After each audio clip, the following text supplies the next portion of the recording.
Hindi pa yan naluto. Yan ang shabu-shabu. Pickles ang ngayon sa Korea. Chicken. Shrimp and chicken.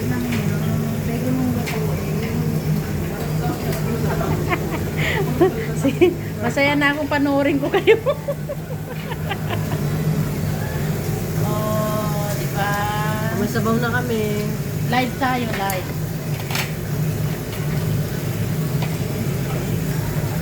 Saan yung mangkuk? Wala kong mangkuk.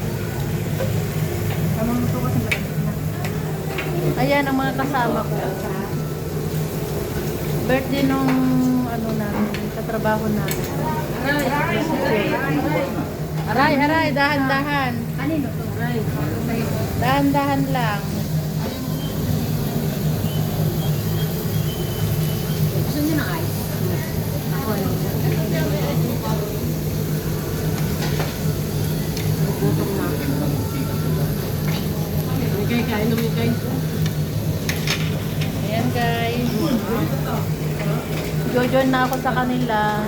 See you.